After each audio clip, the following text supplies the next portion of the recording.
Hey everybody, you know who it is. You got Gord, and it's a story time.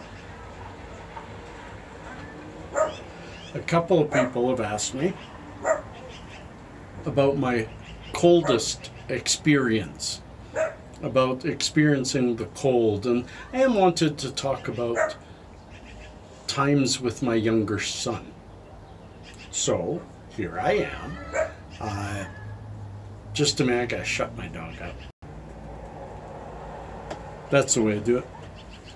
I thought I'd share this with you while I'm sharing this with you. You can comment below what you've got. I've got Thunderstruck, a child of AC/DC. It's a CBD, very rich CBD. Anyways, an experience I had with my older son, and this is, he's 33, so it's 25 years ago. Flashback to Edmonton. A long time ago, I was, for years and years, a Cub Scout leader. My son was in Boy Scouts and Cub Scouts and Scouts. Anyways, and I was a leader all the way through. I was one of the ones that did most of the arranging, the trips, things like that, the fundraising. I really enjoyed that kind of thing.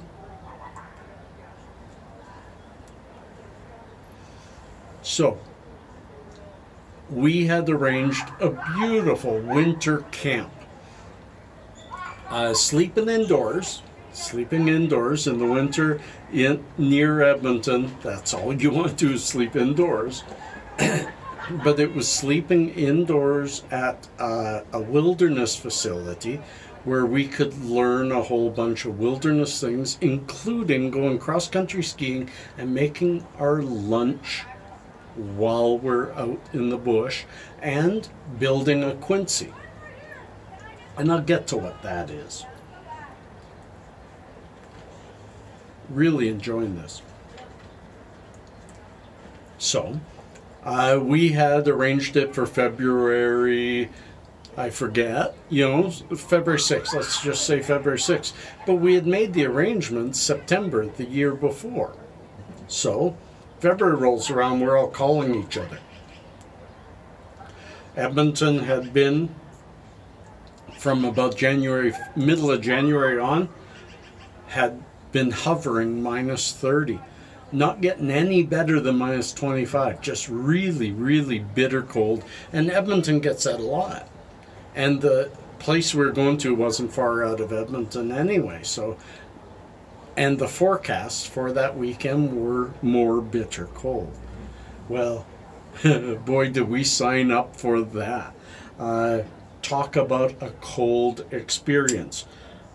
The weekend, just as we arrived for the weekend, as we arrived to go for the weekend, the forecast was a high of minus 40. I'm not kidding you. The high during the day would be minus 40, and we would hover around minus 45. We talked about canceling, but there was a huge amount of money for this camp because they have quite a few people, and they said, we phoned them and they said the camp can still go on. Just make sure everybody is dressed. And believe me, in Edmonton, everyone has minus 40 clothing. Everybody does. So we warned all the parents that we'll check before we leave, make sure they're all have the appropriate clothing because we're going out. And we did. Saturday morning, like we got there, it was late. We stayed indoors. We played music. I usually brought my guitar. We had fun. Wake up the next day and have a really good breakfast. And then we get dressed for outdoors. And we teach the boys how to snowshoe and cross-country ski. So they were going to be working hard, and they were going to keep a bit of warmth on their bodies, and we stopped every 10 minutes checking faces. We had everybody covered up because your skin will freeze very, very quickly. So you want that warmth from a parka. You know what I mean? Because then your skin can kind of be in contact, but it's not. That's what a parka is all about. That's why they come out this far, so you create a little bit of protection. Anyways, we went cross-country skiing. It was minus 44. It slowly warmed up to minus 41. It never hit minus 40 for the whole weekend. And we went for an hour and a half and found a place and built a fire, and we tried to boil a big pot of water and make soup and warm everybody up. No matter what, that water would not boil. It would steam, but we were just keeping it warm. We made warm soup. We kind of warmed the kids up, and we went back for the day. Then Sunday, we did a whole bunch of indoor activities, learning more winter stuff, but we didn't go back out Saturday. But Sunday morning, we go back out, and this was fun. We made a Quincy. A Quincy is like an igloo, but it's easier to make, and but I wouldn't say lasts as long.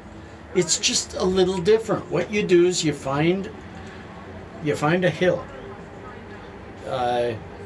hopefully 10 or 15 feet, almost kind of cliff, but you just want an embankment, and then you start digging snow and throwing it against it. We made a 15-foot high mound of snow, and then you spend a good hour just banging that snow. And then you go away. We went cross-country skiing. You want it to sit for quite a few hours. Late that afternoon, it was a 3-day camp. Late that afternoon, about 5 o'clock, it had sat for 5-6 hours. All the snow settles really, really well, especially in minus 40. And then we start the next thing.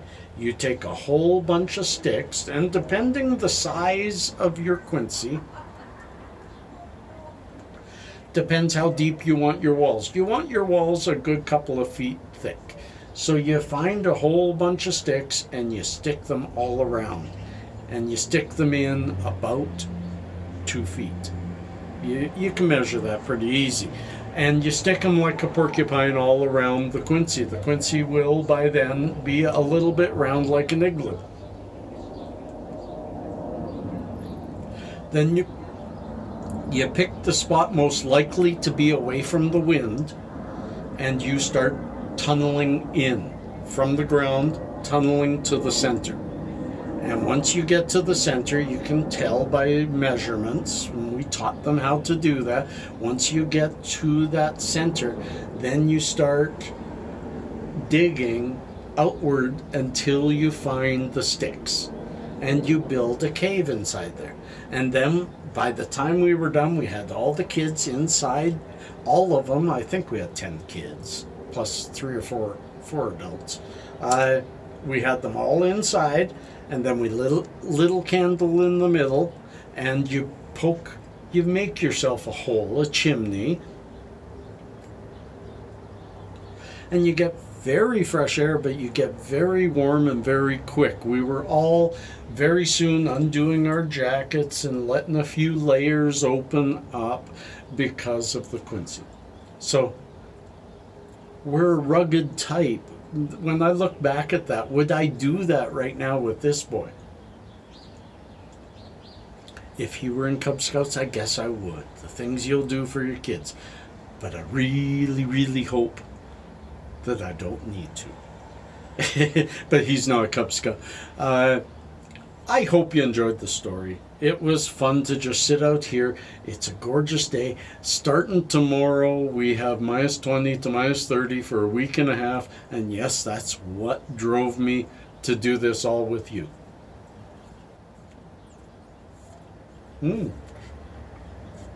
Kinda kept it going the whole time. Peace and cheers, friends. Love and harmony. Catch you on the flip side. Let's talk below like we always do. I have fun conversing with all of you. I hope you enjoy it too. Peace.